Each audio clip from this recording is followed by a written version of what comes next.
Hello students, today we will discuss the Sommerfeld extension of Bohr's model.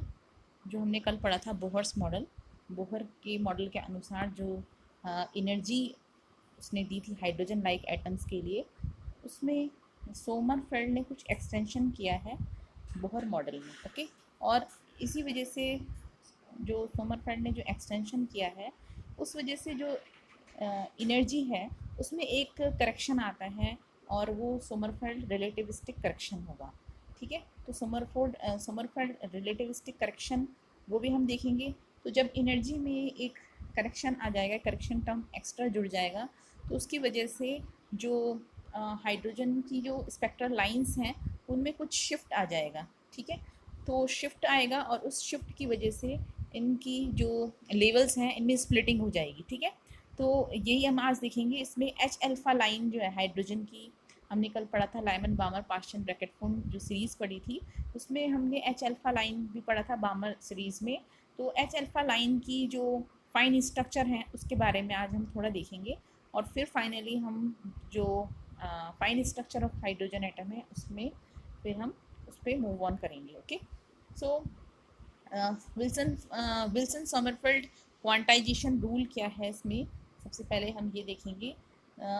Planck introduced his quantum theory by quantizing the energy E of an atomic oscillator. Atomic oscillator जिसकी की energy E है, तो Planck ने इस quantum theory को introduce किया अगर उस एनर्जी को क्वांटाइज कर दें तो। ठीक है, एटॉमिक ऑसिलेटर की। And according to Planck, an atomic oscillator can have only discrete energies which are multiples of h nu dash। तो प्लांक के अकॉर्डिंग एटॉमिक ऑसिलेटर जो होगा, यानी कि जो ऑसिलेटिंग ये एटॉमिक ऑसिलेटर यानी ऑसिलेटरी मोशन में है। ठीक है, इसीलिए हम इसको एटम जो है वो एक ऑसिलेट कर रहा है, ऑसिलेटर की तरह है। तो according to Planck an atomic oscillator can have only discrete energies which are multiples of h nu dash. तो डिस्क्रीट एनर्जी होंगी इनकी एटॉमिक ऑसिलेटर की जो कि मल्टीपल है एच न्यू डैश का। ठीक है, न्यू डैश जहाँ पर जो है फ्रिक्वेंसी ऑफ ऑसिलेटर होगा। एंड जबकि आपने कल देखा था कि बोहर ने जो है वो बताया था कि एंगुलर मोमेंटम जो है वो क्वांटाइज होता है NH/2 पाई, हमने ये देखा था, of the electron moving in a circular orbit. तो बोहर ने सर्कुलर ऑर्बिट वाला कॉन्सेप्ट दिया था। ठीक है, and Wilson and Sommerfeld in 1916 gave a set of rules for the quantization of any physical system for which the coordinates are periodic function of time। So Wilson and Sommerfeld ने 1916 में एक set of rules दिए थे किसी भी physical system के quantization के लिए। ठीक है, जिसमें कि कोऑर्डिनेट्स जो है वो पीरियडिक फंक्शन है टाइम का। Okay, so for any physical system in which the coordinates are periodic function of time, there exists a quantum condition। तो quantum conditions क्या हैं? तो quantum conditions ये हैं phase integration p i d q i equals to n i h. Okay, ये quantum conditions हैं। Q i equals to one of the, ये जो है ये क्यू आई क्या है यहाँ पर, वन ऑफ द कोऑर्डिनेट। ठीक है, आपने ये इसमें पढ़ा भी होगा, क्लासिकल मैकेनिक्स में पढ़ लिया होगा। सो क्यू आई, ये मेरे को ज़्यादा एक्सप्लेन करने की ज़रूरत नहीं है, और मुझे थोड़ा फास्ट भी पढ़ाना है आपको लोगों को, इसलिए आप इसको खुद से भी पढ़ना। ठीक है, तो Q I is one of the coordinate and P I is momentum associated with that coordinate. ठीक, and ni is the quantum number taking integral values। okay, and this is the integration which is taken over a complete period of the coordinate qi। so energy of the dimensional simple harmonic oscillator E is equal to u plus k। so E is equal to u, harmonic oscillator के लिए जो u होगा potential energy half P x square, and k kinetic energy is half P x square upon m। Okay, तो ये आपको पता है, यहाँ से आ सकता है ये। एंड इसको हम अगर सॉल्व कर लें तो ये इस ई को अगर हम यहाँ अपॉन में ले आए तो ये आपके पास हो जाएगा x square upon 2e/k and p x square upon 2me equals to 1। Okay, so this is the equation of ellipse. ये क्या है, इलिप्स की इक्वेशन है, जहाँ पर कि semi major axis X square upon A square होता है ना, सो सेमी मेजर एक्सिस यानी कि ए जो है वो है √2e/k and the semi minor axis is ये जो इसके अंडर में ये इसके डिनोमिनेटर में है पी एक्स स्क्वायर के बी इक्वल्स टू √2m.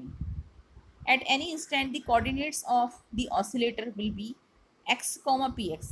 किसी भी टाइम पे किसी भी एनी टाइम हम अगर ऑसिलेटर के coordinates p x comma p x मानते हैं एलिप्स में, so during one complete cycle of the oscillation, एक कंप्लीट साइकिल में ऑसिलेशन के एक पूरे कंप्लीट साइकिल में द पॉइंट ए, ये पॉइंट ए है आपका ये वाला, this point A will travel once around the ellipse. तो ये पूरा जो है एक पूरा जो कंप्लीट साइकिल है उसको पूरा करने में ये क्या बनाता है, एक इलिप्स बनाता है.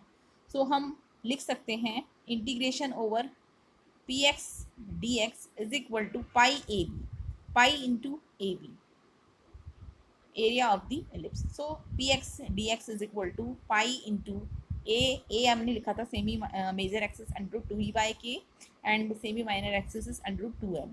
सो 2e pi into m √m/k. So integration over P x D x is equal to e upon √k/m 2 pi. ये यहाँ से आ गया है, ठीक है.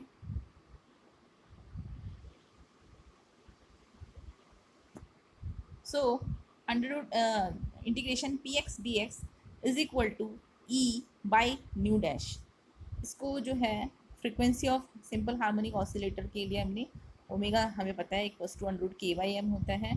तो 2 pi nu dash equals to हम लिख सकते हैं इसको, हम 2 पाई न्यू लिख सकते हैं ओमेगा को, एंगुलर फ्रिक्वेंसी को.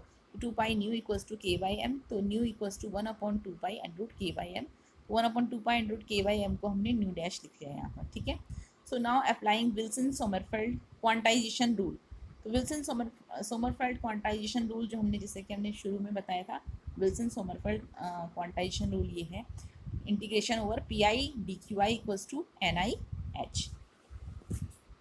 Okay,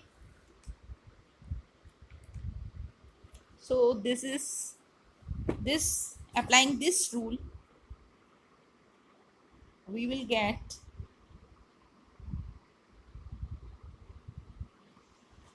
px, we are comparing with that rule. So px dx, integration px dx equals to nh. Okay, so now equating these equations, equation 1 and equation 2, we will get e by nu dash is equal to nh. So e by nu dash equals to nh, so e equals to nh nu dash. So this is the Planck's quantization law. This is the Planck's quantization law. Okay, the allowed energy states of the oscillator, जो oscillator के allowed energy states होंगे तो वो कैसे हमने represent किए हैं, x और px. यहाँ पर जो दूसरा कोऑर्डिनेट जो हमने माना था वो यहाँ पर क्या है, x है, और q जो होगा वो x होगा, और उसका जो कॉरेस्पॉन्डिंग मोमेंट है वो px है, ठीक है. So it can be represented, allowed energy states can be represented by a series of ellipsis in phase space, bye series of ellipsis in phase space. तो ये जो सीरीज है इलिप्सिस की, this can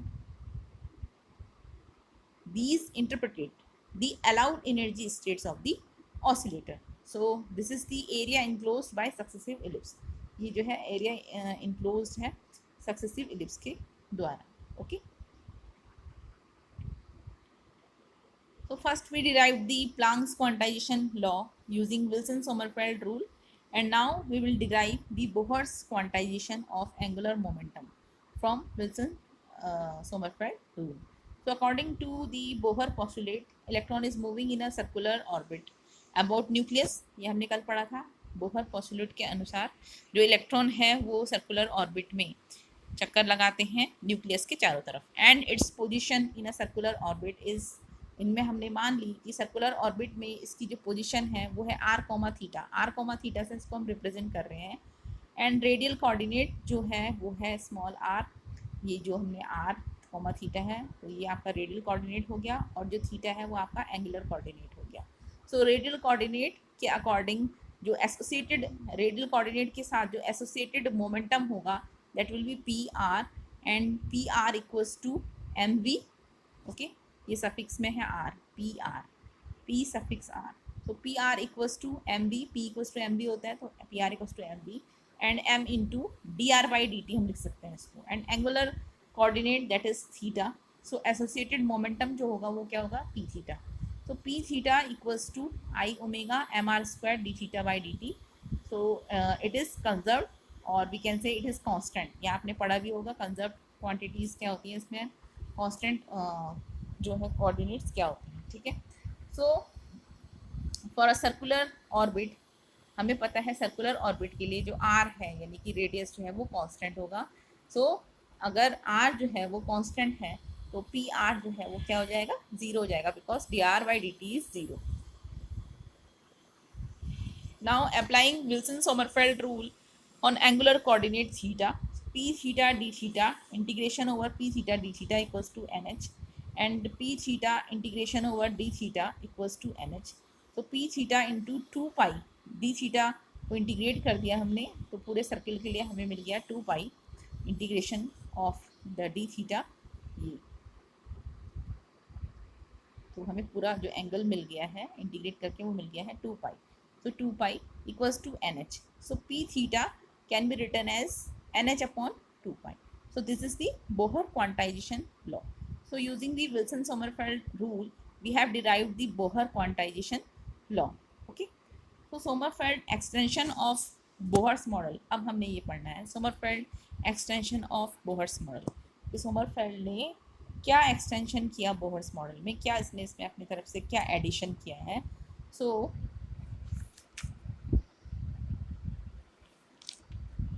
the Bohr model for hydrogen atom cannot explain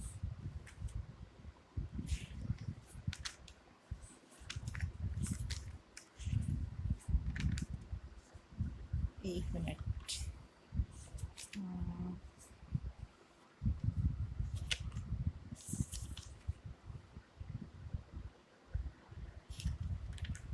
yes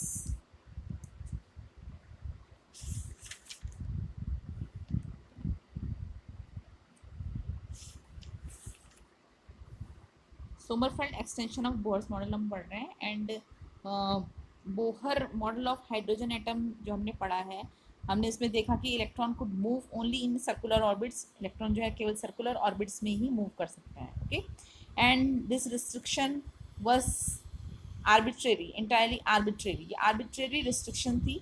So in a spite of the striking numerical agreements, the Bohr's model could not explain the fine structure। तो Bohr's model जो है वो fine structure को explain करने में disable था, enable था। Okay, so fine structure को एक्सप्लेन करने के लिए सोमरफेल्ड ने जो है एक बोहर मॉडल में एक एक्सटेंशन दिया है। ठीक है, सो पहले तो फाइन स्ट्रक्चर क्या होता है। Fine structure is the splitting of the spectral lines. जो आपने कल देखा था हाइड्रोजन की स्पेक्ट्रल लाइंस, उसमें क्या है, स्प्लिटिंग जब हो जाए, ठीक है, और स्प्लिटिंग कई डिस्टिंक्ट कंपोनेंट्स में जब वो स्प्लिट हो जाए, जो स्पेक्ट्रल लाइंस है वो एक स्पेक्ट्रल लाइंस जो है वो कई डिस्टिंक्ट कंपोनेंट्स में क्या हो जाए, जब स्प्लिट हो जाए डिस्टिंक्ट कंपोनेंट्स में, देन और ये कब ऑब्जर्व की जाती हैं, it is observe under the equipment of high resolution. जब हम इसको हाई रिजोल्यूशन जो है हाई रिजोल्यूशन इंस्ट्रूमेंट से हम जब इसको देखते हैं, इक्विपमेंट्स जब हम लगाते हैं, तो हमें ये देखने को मिलता है कि जो सिंपल स्पेक्ट्रल लाइंस जिनको हम सोच रहे थे हाइड्रोजन की, वो एक सिंपल लाइन नहीं है।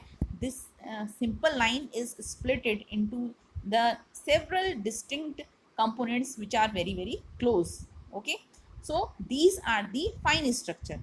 मतलब जितना हम उसको हाई रिजोल्यूशन इक्विपमेंट से देखेंगे उतना ही हमें उसका फाइन स्ट्रक्चर मिलता जाएगा। Okay, so Sommerfeld attempt to explain the fine structure in 1916 and he extended the Bohr's model. तो जब उसने एक्सटेंड किया बोहर्स मॉडल को, so he assumed that electron can also move in elliptical orbits with circular orbits, कि electron जो है, जो Bohr ने कंसेप्शन दिया था, बोहर ने जो अपना मॉडल दिया था, उसने क्या बोला था कि इलेक्ट्रॉन जो है वो केवल सर्कुलर ऑर्बिट में ही मूव करेगा न्यूक्लियस के चारों तरफ। बट इसने, सोमरफेल्ड ने क्या एज्यूम किया कि electron can also move in elliptical orbits. Circular orbits में तो मूव कर ही रहा है, वो इलिप्टिकल ऑर्बिट में भी मूव करता है। ठीक है, सो इसके लिए जो क्वांटम कंडीशंस है इलिप्टिकल ऑर्बिट्स के लिए, वो है b by a is equal to के बाई एन। अब ये जो b by a equal to के बाई एन कहाँ से आया है, ये क्वांटम कंडीशंस है और इसका डेरिवेशन है पूरा, आपकी जो ये राजकुमार की बुक है इसमें पूरा डेरिवेशन है, but I am not going to that derivation. ठीक है, बिकॉज अभी हमें बहुत सिलेबस फटाफट से कवर करना है, सो यहाँ मैं इसके डेरिवेशंस में नहीं जा रही हूँ। ठीक है, तो क्वांटम कंडीशंस जो हैं इलिप्टिकल ऑर्बिट्स की, ये आप समझ लो इसको, केवल b by A equals to के बाई एन है, जहाँ पर कि ये a और b क्या है, ये उन जो इलिप्टिकल ऑर्बिट्स की बात कर रहे हैं जिसमें कि इलेक्ट्रॉन मूव कर सकता है, उनकी सेमी मेजर एक्सिस और सेमी माइनर एक्सिस है। तो a is the semi major axis of that ellipse and b is the semi minor axis of that ellipse. Okay, and n is the quantum number, total और principal. ठीक है, दोनों ही हो सकता है। And k is the azimuthal quantum number, azimuthal quantum number। Okay, so ये जो n है, small n is equal to n r plus k. ये जो स्मॉल n है, it can be written as small n r plus के।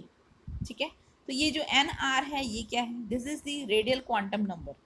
Okay, so n अगर 1 2 3 4 है तो एन आर जो है वो कितना होगा, 0 1 2 3। तो n जो है अगर 1 2 3 4 है, ये वैल्यू जो है 1 2 3 4 है, तो और ये जो एन आर की वैल्यू है ये 1 2 3 4 है, तो इसके लिए सॉरी, ये जो एन आर की वैल्यू है वो 0 1 2 3 4 है, तो इसके लिए जो ये k की वैल्यू होगी वो क्या होगी। ओके, तो k की वैल्यू इस कॉरेस्पॉन्डिंग वैल्यू के लिए, जैसे कि n की वैल्यू अगर 1 है तो एन आर की वैल्यू जो है वो 0 है, तो k की वैल्यू क्या होनी चाहिए, 1 होनी चाहिए अकॉर्डिंग टू दिस इक्वेशन। ठीक है, so out of all the classical possible ellipse the electron can move only in those orbits for which the ratio of the minor to major is the ratio of two integers.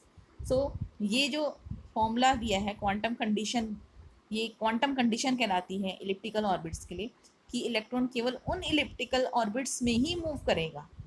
ठीक है, जिनके लिए b by A, b और a का ratio जो है वो k और n की रेशियो के बराबर हो। ठीक है, तो ये क्वांटम कंडीशंस हैं इन इलिप्टिकल ऑर्बिट्स में इलेक्ट्रॉन की मूव करने की, यानी कि जो इलेक्ट्रॉन है वो इन्हीं इलिप्टिकल ऑर्बिट्स में मूव करेगा, इलिप्टिकल ऑर्बिट्स में चक्कर लगाएगा, जिनके लिए कि b बाई ए के बाई एन के इक्वल होगा। ठीक है, सो ये क्वांटम कंडीशन है।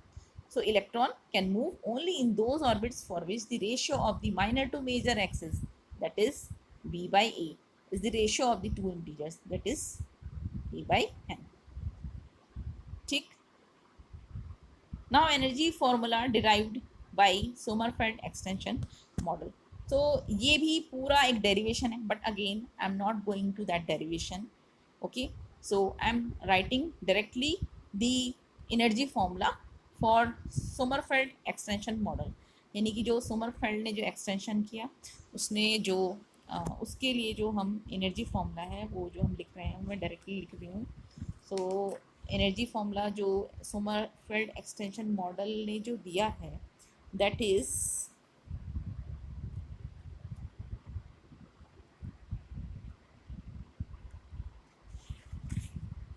अच्छा एक मिनट, इसमें total energy of electron in allowed orbit, ये जो है ये वाला टर्म जो है दिस इज, ये भी डिराइव किया हुआ है, and this is the total energy, this is, इसको नोट कर लेना, this is the total energy of electron in allowed orbit. ये जो अलाउड ऑर्बिट हैं इनमें जो टोटल एनर्जी है इलेक्ट्रॉन की वो है, ये फॉर्मूला देता है। तो E N equals to minus M Z square E की power 4 upon 8 epsilon naught square H square into 1/n square. ठीक है, so this energy expression is exactly same as the Bohr's circular orbit, same वैसे ही है।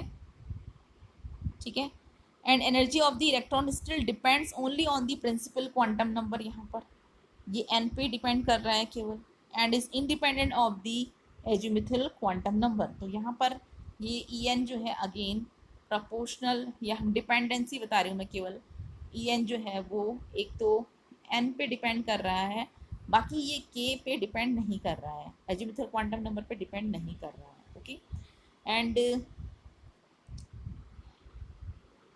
Size and shape of the Sommerfeld's elliptical orbits, जो सोमरफेल्ड ने बताया कि elliptic orbits में जो इलेक्ट्रॉन है वो चक्कर लगा सकते हैं, तो उसकी जो साइज एंड शेप यानी कि उसकी मेजर एक्सिस क्या होगी, उसकी माइनर एक्सिस क्या होगी, वो हम कैसे निकालेंगे। सो वो भी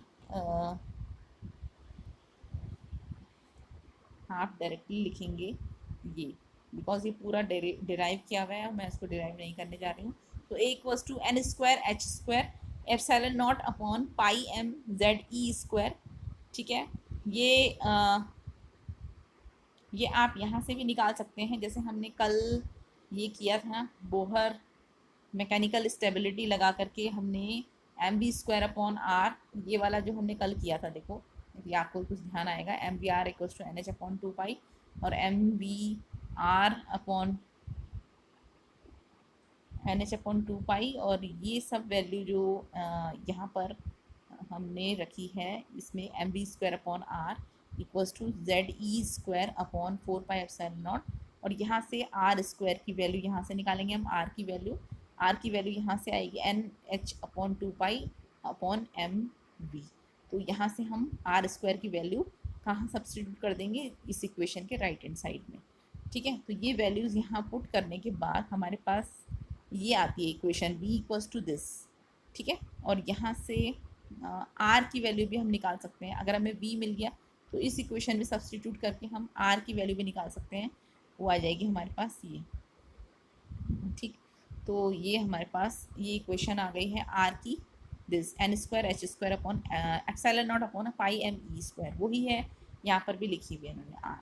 तो यहाँ पर ये जो आर था, ये था, मैंने कल बताया था आपको, बोहर रेडियस था। ठीक है, बोहर रेडियस, और ऐसे ही यहाँ पर जो ये ए है ये भी सेम आता है, इसलिए आपको डेरिवेशन से डरने की ज़रूरत नहीं है कि डेरिवेशन कैसा होगा, आपको बस केवल ये देख लेना है कि size and shape of Sommerfeld's elliptic orbits में ये जो ए है, ए हमारे पास इतना आता है N square H square epsilon naught upon pi M Z ई स्क्वायर, और H square epsilon naught upon pi M E square को हम अगर ए नॉट से इसको रिप्रेजेंट करते हैं ए नॉट से एच स्क्वायर, यानी कि हमने क्या करा, ये एन इक्वल्स टू 1 रख दिया। ठीक है, तो इसको हम कहते हैं ए नॉट, अब ए नॉट को हम कहते हैं फर्स्ट बोहर रेडियस।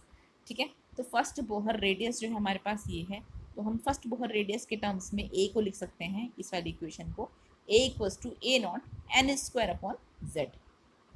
तो A equals to N square upon Z into A naught, हमने इसको कुछ आगे पीछे ऐसे लिख दिया है, N square upon Z into A naught. So B by A equals to के बाई एन, अगर हम पुट करते हैं तो बी इक्वल्स टू ये होता है ए इंटू के बाई एन, इसको इसी को हमने ए को इधर ले गए राइट हैंड साइड में, तो बी इज इक्वल टू के बाई एन इंटू, यहाँ पर देखो बी इक्वल्स टू के बाई एन इंटू ए की जगह पे यहाँ ये वैल्यू पुट कर लो N square by Z into A naught, तो ये हो जाएगा K by N into N square by Z into A naught. तो B is equal to N K by Z into A naught.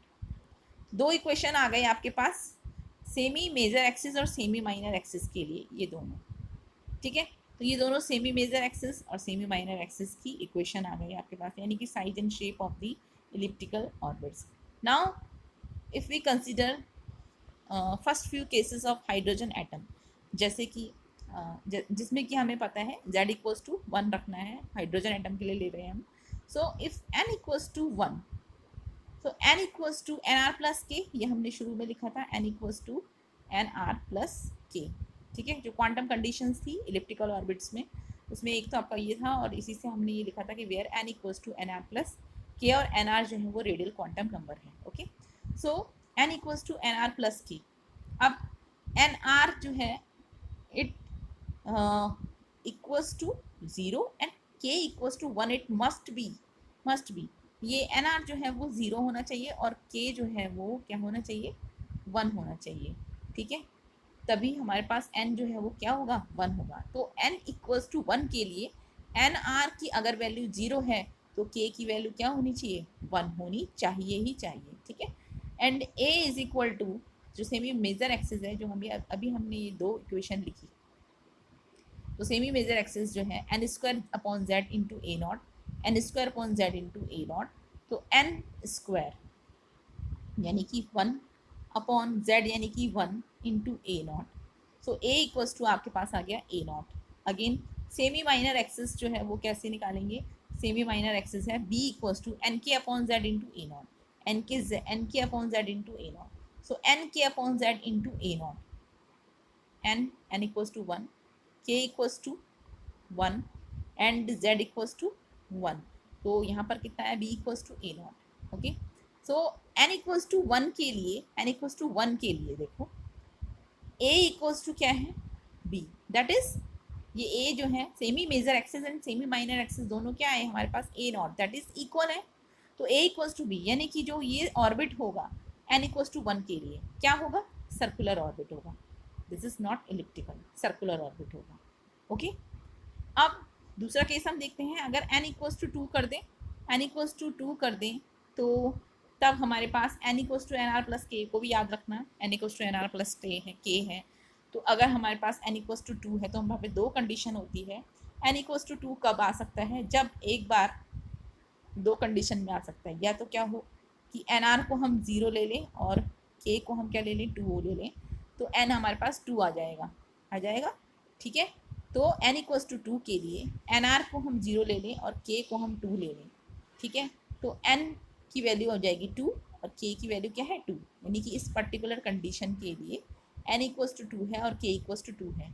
तो ये दोनों वैल्यूज़ जो है सब्सटीट्यूट कर लो semi major axis and semi minor axis में, यहाँ इस इक्वेशन में एंड इस इक्वेशन में। तो a और b की value, semi major axis and semi minor axis की वैल्यूज़ जो हमें मिलेंगी वो मिलेगी 4a0 एंड 4a0। अब ये फिर से अगेन जो है दोनों क्या होंगे, इक्वल हो गए ए और बी। तो हमें फिर से n इक्वल्स टू 2 और k इक्वल्स टू 2 के लिए हमें जो ऑर्बिट होगा हमारा वो कैसा होगा, सर्कुलर ऑर्बिट। ठीक है, ओके। और अगेन हमने n इक्वल्स टू 2 माना था, जिसके लिए कि मैंने कहा था दो कंडीशन हो सकती है। n इक्वल्स टू 2 कब और आ सकता है, अगर हम nr को 1 ले लें और k को भी क्या ले लें, 1 ले लें। तो nr को अगर हम 1 लेते हैं और k को अगर हम 1 लेते हैं तो इनसे एक कंडीशन बनती है, और वो कंडीशन क्या बनती है, n इक्वल्स टू 2। ठीक है, n इक्वल्स टू क्या होना चाहिए हमारा, 2। तभी तो हमने बोला कि nr जो है वो कब होगा, ये n2 कब होगा, जब nr 1 होगा और k भी क्या होगा, 1 होगा। तो एक कंडीशन यहाँ से बन गई कि n जब 2 होगा तो k क्या होगा, 1 होगा। ठीक है, तो a यहाँ से फिर से अगेन हम n इक्वल्स टू 2 और k इक्वल्स टू 1 इन इक्वेशंस में पुट कर लेते हैं। किन इक्वेशंस में, इस वाली इक्वेशन और इस वाली इक्वेशन में, ये और ये इक्वेशन में। ठीक है, तो a और b जो है हमारे पास semi major axis and semi minor axis जो है वो आ गए 4a0 and 2a0.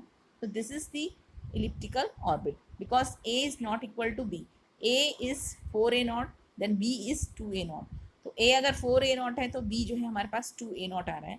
तो हाँ, ये क्या है, हमारा इलिप्टिकल ऑर्बिट है, ये इलिप्टिकल ऑर्बिट है। ठीक है, so energy is only depending on the n total quantum number. So hence, despite of different paths followed by electrons, total energy of the electron is same according to this formula. Hence, this theory does not add any new energy levels for hydrogen atom, and hence this fails to explain the fine structure.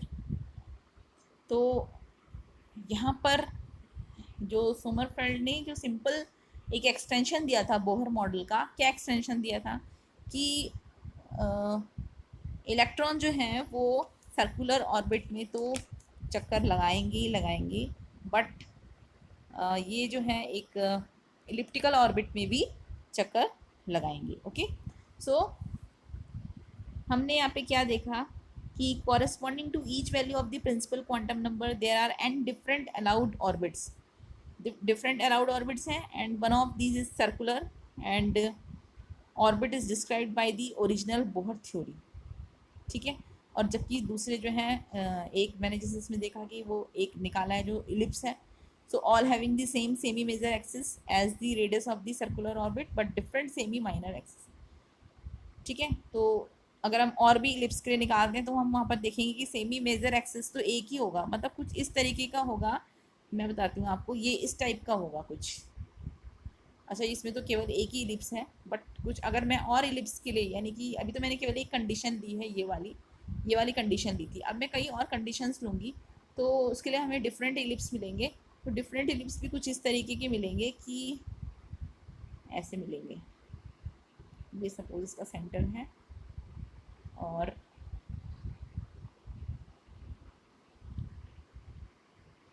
इनके लिए एक ellipse suppose ये हो गया, कुछ गलत बन गया। एक इलिप्स अगर ऐसा है तो दूसरा इलिप्स जो है वो ऐसा है। तो इनकी जो सेमी मेजर एक्सिस है वो सेमी मेजर एक्सिस तो हमें सेम सेमी मेजर एक्सिस मिलेगी, बट रेडियस जो होगी circular as the radius of the circular orbit, but different semi minor axis मिलेंगी। तो orbit having the lowest k is most elliptic. हमने इसमें हम ये देखेंगे, या अगर इसमें हम और निकालें इलिप्स की जो कंडीशंस हैं वो अगर हम और देखें, इलिप्टिक ऑर्बिट्स की कंडीशंस हम देखें तो हम ये देखेंगे कि लोएस्ट के वैल्यू के लिए ऑर्बिट जो है इट इज़ मोस्ट इलिप्टिक। ठीक है, बट इसके बावजूद भी very different paths followed by the electron moving in different possible orbits for a given an.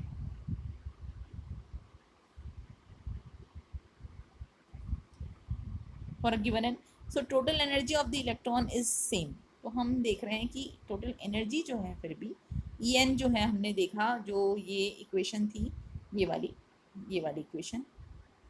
ठीक है, तो टोटल एनर्जी जो है वो क्या है, वो सेम है। भले ही ये एन जो है वो कई एन और के में हमने इसमें डिवाइड कर लिया है, बट फिर भी उनकी एक एन वैल्यू के लिए कई एन और के वैल्यूज तो हो सकती हैं, बट फिर भी कुल मिलाकर के जो एनर्जी है वो केवल एन पे ही डिपेंड कर रही है।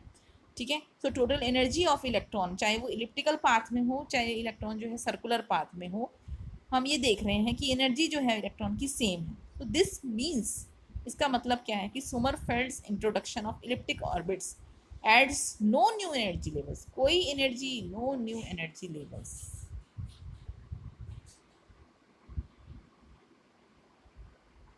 ओके, तो यहाँ पर हम ये क्या देखते हैं कि सोमरफेल्ड ने जो इंट्रोड्यूस किया, क्या नया कॉन्सेप्ट कि क्या इलिप्टिकल ऑर्बिट्स में इलेक्ट्रॉन चक्कर लगाएंगे सर्कुलर ऑर्बिट्स के साथ साथ, यानी कि सर्कुलर ऑर्बिट्स में तो चक्कर लगा ही रहे हैं, इलिप्टिकल ऑर्बिट्स में भी लगाएंगे, बट उससे कोई फ़ायदा नहीं है, एनर्जी सब इलेक्ट्रॉन्स की एक ही जैसी रहने वाली है।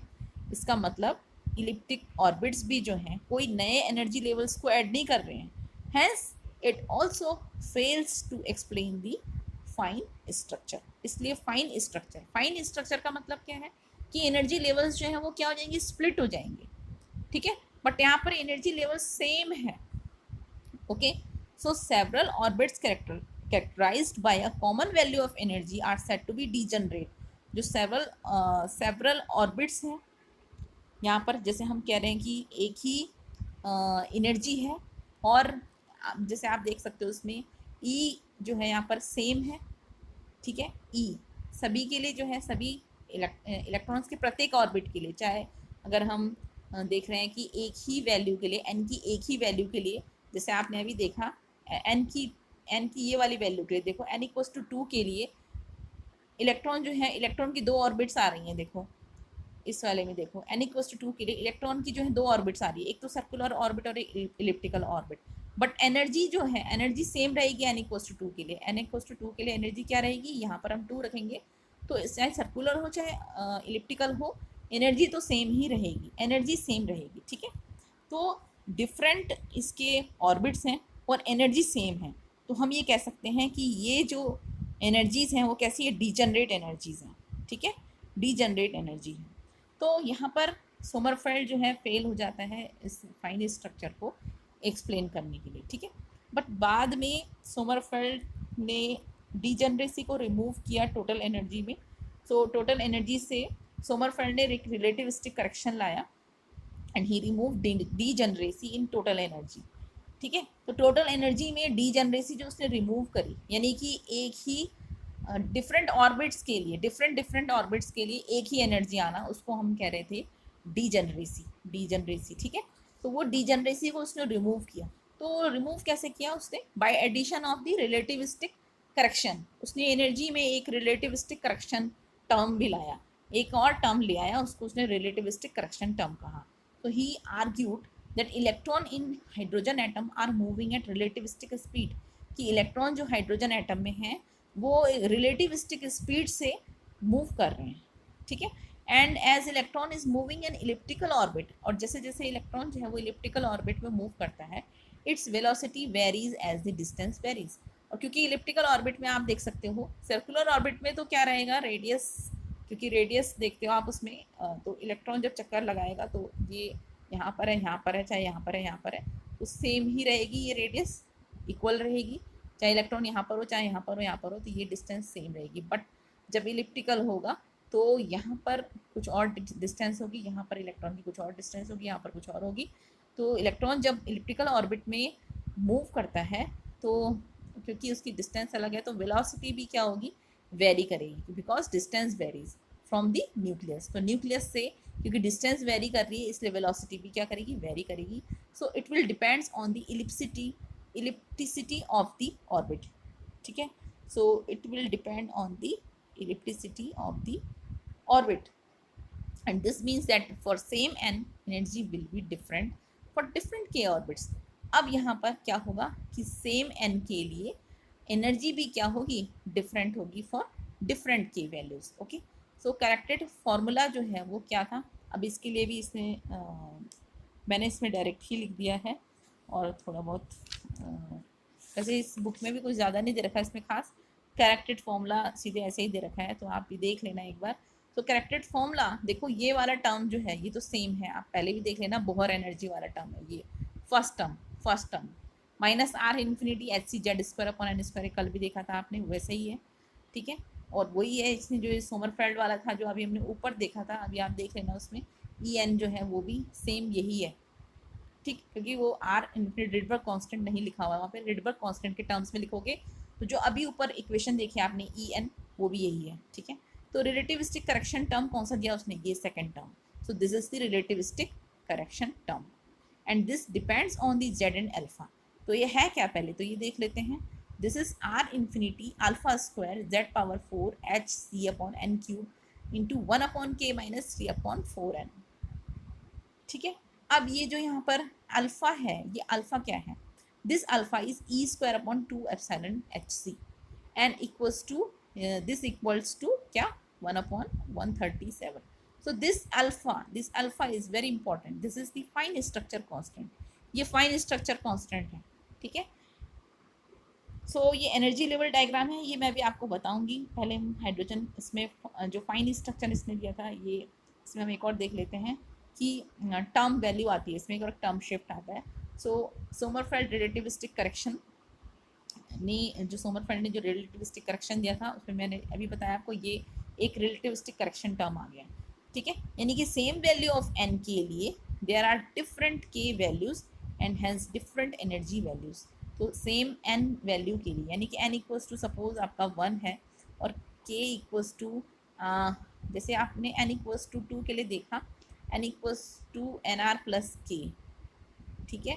और एन इक्वल्स टू 2 के लिए हमने दो कंडीशन देखी, एन इक्वल्स टू 2 कब हो सकता है, एक बार तो एन आर अगर हम 1 ले लें और के इक्वल्स टू 1 ले लें, दूसरा हम एन इक्वल्स टू 2 कब लिख सकते हैं, जब हमारे पास एन आर 0 हो और के क्या हो 2 हो, यानी कि एक सेम एन वैल्यू के लिए, यानी कि एन इक्वल्स टू 2 के लिए दो डिफरेंट वैल्यू मिल रही है हमें के की 1 एंड 2, ठीक है।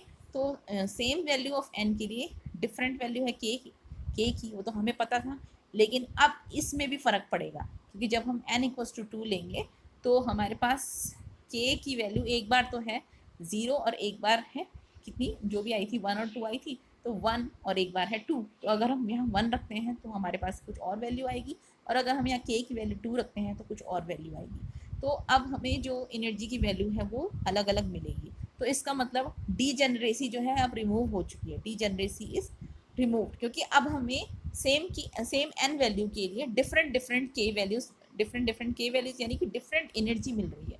तो डिफरेंट एनर्जी यानी कि degeneracy is removed. So in an elliptical orbit, the velocity of electron varies and is largest near the perihelion. ये वाला पेरीहीलियन पे जो है इसकी लार्जेस्ट वेलोसिटी रहती है, ठीक है, एंड जो न्यूक्लियस के पास रहता है point, okay. So velocity depends on the ellipticity and kinetic energy depends on the velocity. Hence, total energy will be different for same n. So एक ही n के लिए जो टोटल एनर्जी होगी वो क्या होगी, डिफरेंट होगी। So term value for hydrogen like atom होता है T equals to minus e upon h c, ठीक है। So T equals to r infinity, ये हम यहाँ minus e upon h c करना है, तो यहाँ minus e upon h c कर दो, यानी कि यहाँ पूरा माइनस से मल्टीप्लाई कर दो और एच सी से डिवाइड कर दो। तो आपके पास इसी इक्वेशन से मैंने लिखा है एच सी से डिवाइड करो, माइनस से मल्टीप्लाई कर दो, तो ये आ गया आपके पास। So this is the same derived by Bohr for circular orbits. This is the major part of the energy. ये जो फर्स्ट टर्म है ये आपको major part of the energy देगा, ठीक है। बट ये जो है ये क्या है, एनर्जी नहीं है, ये करेक्शन टर्म है, ये टर्म है ई अपॉन एच सी है, ठीक है। बट ये है पूरा, अगर आप ई देखोगे इसके कॉरस्पॉन्डिंग तो वो बोहर के जैसे बोहर ने दिया था वैसा ही है, same. And this second term is delta T, relativity correction, ये relativistic correction, this second term is the relativistic correction delta t, ठीक। एंड अल्फा तो हमें पता है 1/137 अभी हमने बताया था, and r infinity Rydberg constant हमने कल पढ़ा था 1.097 × 10⁻⁷ मीटर इनवर्स, ठीक है। तो आर इन्फिनिटी इंटू, अगर मैं इस इक्वेशन में r infinity into alpha square की जगह पे क्या लिख सकती हूँ, मैं इन दोनों की मल्टीप्लाई कर लेती हूँ, तो इसको 5.84 इंटू सेंटीमीटर इनवर्स लिख सकते हैं। सो डेल्टा टी जो है हमारे पास वो कितना आ गया, डेल्टा टी इज दिस। तो आर इन्फिनिटी अल्फा स्क्वायर की जगह पे हमने 5.84 सेंटीमीटर इनवर्स लिख दिया है, तो 5.84 z power 4 upon n cube into 1 upon k minus 3/4 n। So from this expression we can calculate the shift, ये एक्चुअली दिस डेल्टा टी है क्या, ये delta T, this delta T is the this actually we can calculate from this the shift for inner shift in sorry ये for नहीं है, हाँ, shift in energy levels from Bohr energy level। ये क्या देगा हमें, shift in energy levels from Bohr energy level, जो Bohr energy level थी उनमें कितनी शिफ्ट हुई, वो एनर्जी स्प्लिट जो हुई, माना ये स्प्लिट हुई एनर्जी, तो इस वाली एनर्जी से कितनी शिफ्ट हुई, ये this is the delta T, ठीक है। अगर सपोज ऊपर हुई है शिफ्ट तो ये वाला डेल्टा टी हुआ, और अगर नीचे शिफ्ट हुआ है तो दिस इज डेल्टा टी, ठीक है। सो ये इस एक्सप्रेशन से हम जो है शिफ्ट निकाल सकते हैं, और यहाँ पर आप देख सकते हो ये h alpha, this is the fine structure of h alpha line, this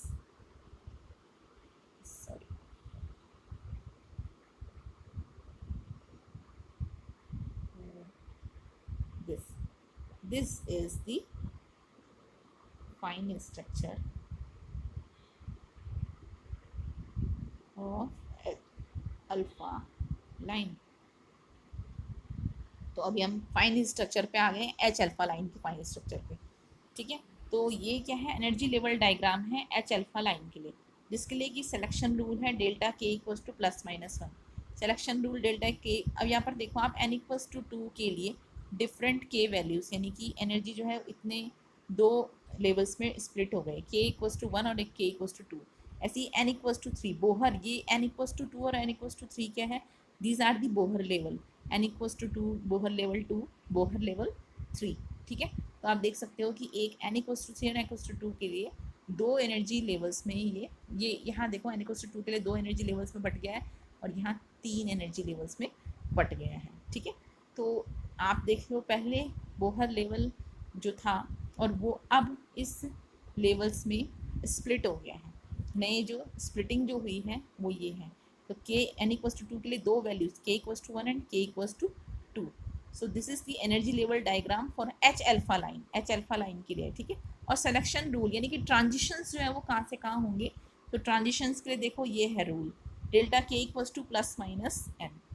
तो k equals to 1, k equals to 2, k equals to 3, यहाँ भी k इक्वल्स टू 1 और k इक्वल्स टू 2 है। ठीक है, तो ट्रांजिशन कहाँ से होंगे, हायर ऑर्बिट्स से लोअर ऑर्बिट्स में अगर ये ट्रांजिशंस हो रहे हैं।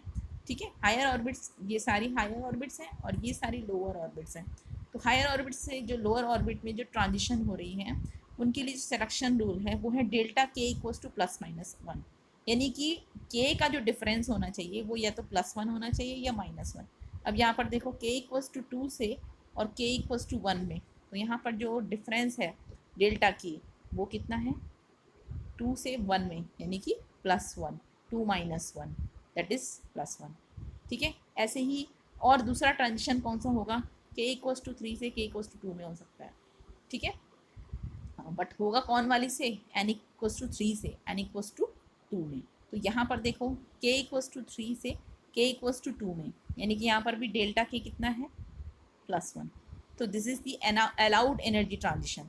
और यहाँ पर देखो k इक्वल्स टू 1 से और k इक्वल्स टू 2 में ट्रांजिशन हो सकता है। यहाँ पर कितना होगा डेल्टा k, यहाँ पर -1 होगा, 1 माइनस 2 दैट इज -1। तो डेल्टा k इक्वल्स टू -1। ठीक है, बट इन सब चीज़ों के होने के बावजूद भी देर आर सम शॉर्टकमिंग्स।